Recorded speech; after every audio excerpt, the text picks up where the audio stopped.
Harry and Meghan take their audience for fools. They blame everybody but themselves. They present even the most incendiary of claims with no evidence. And sadly, the impact is real. The royal family is getting damaged. The monarchy is getting tarnished. Okay. Prince Harry surely is now a traitor to the country that he once served. After Harry and Meghan Markle touched down in Germany today after a whistle-top tour of the UK, in which they didn't find time to meet any of their family, who all hate them because they hate them. Nice. And they did meet a lot of strangers, of course, and Meghan was supposed to be lecturing young people about equality, which is her favourite subject from her Californian mansion. But instead, she stuck to her specialist subject, the one she currently really loves, which is talking about herself. Right.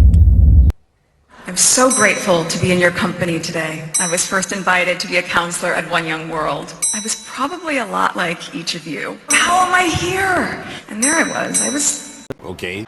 The girl from Suits. And I was surrounded by world leaders. I was so overwhelmed by this experience. I think I even saved my little paper place card. Proof that I was there. I belonged.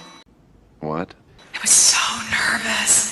I doubted myself, and I wondered if I was good enough to even be there, if what I was doing in the world, albeit important and meaningful as far as I saw it, was it deserving? One Young World Okay. saw in me, just as I see in you. My life had changed rather significantly, and I was now a mom. And I would ask, what is this world he would come to adopt? And what can we do? What can I do to make it better? Nice. I don't know. What could you do to make it better? You're just so special. And how did you get to sit at the top table with all the world leaders, Meghan? Oh, could it be because you married a British prince and then dragged him out of his country off to your California mansion to fleece your royal titles? Anyway, 54 times she mentioned herself in a 7-minute speech. Even I haven't done that in a speech. That gives you some idea of the scale of the Netflix narcissist. My question really is, how can they be allowed to do this? Okay. To run around like a rival royal family, including in this country. A country they've been trashing, with a monarchy they've been trashing, with a royal family they've been trashing. Why do we let this happen?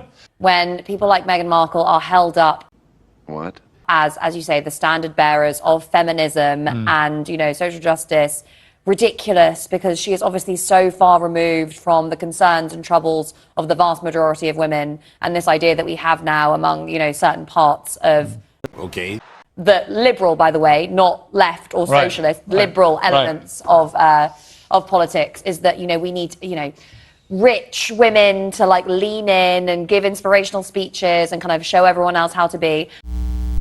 But ultimately, it's just the same part of this weird cult of celebrity that distracts people from the real issues that are affecting their lives. And I'm a Republican. I don't care.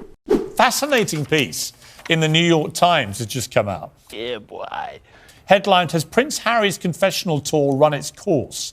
Even in the United States, the New York Times says, which has a high tolerance for redemptive stories about overcoming trauma and family dysfunction, the tide seems to be turning.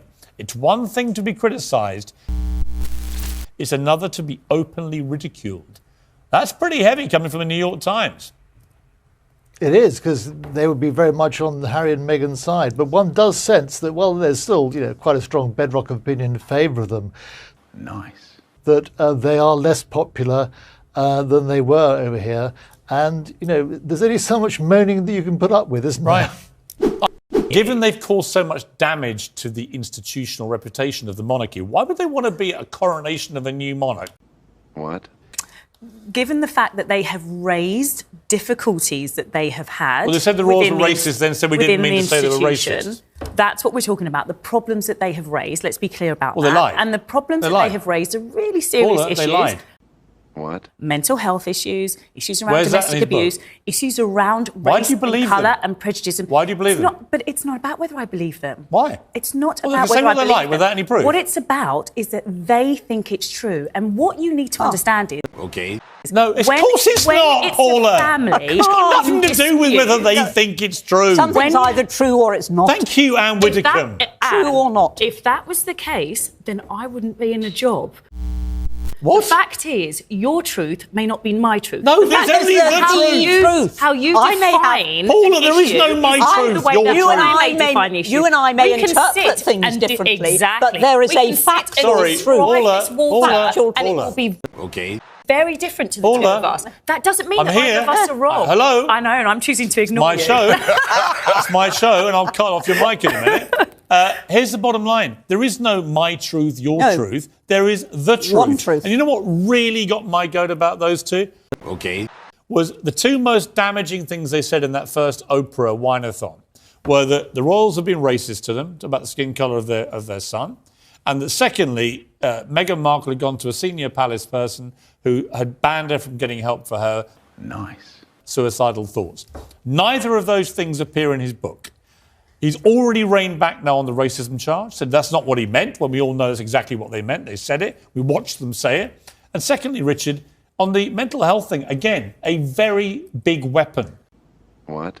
to hurl at the palace, that they were callous about her suicidal thoughts. Not a word has been mentioned since. Nothing in the Netflix documentary, nothing in the book. I don't think it happened. Harry and Meghan, currently the Duke and Duchess of Sussex, famously gushed about their love of chickens in one of the more saccharine moments of their Oprah Winfrey sob fest. Well, the chickens are now coming home to roost for these two. The royal family kept a stoic silence as the poison darts rained down Okay. from their Californian pedestal, but King Charles is quietly and devastatingly taking charge now. We now know that he booted the couple out of their palatial Frogmore cottage just 24 hours after Harry's book Spare, or Spare Me as I call it, was published. Nice.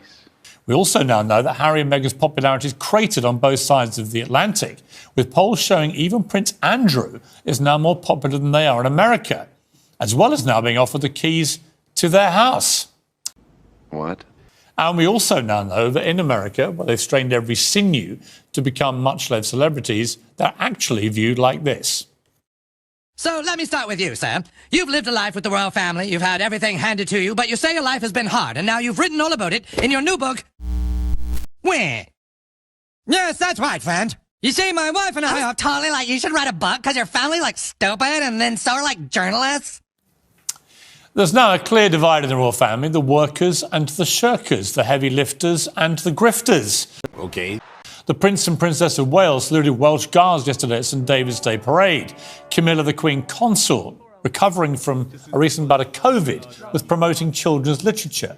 King Charles is preparing to make state visits to Germany and France in his first royal tour as monarch. Meghan Markle, meanwhile, made a state visit to a coffee shop which sells superfood lattes inspired by holistic ingredients from around the world. And Prince Harry had another outing on US late-night television, the leftovers of a previous interview taped on his self-pity tour. Harry, what is the best sandwich? I would say a cheese and ham toastie with Dijon mustard on top. And a toasty means grilled? Is that what that means?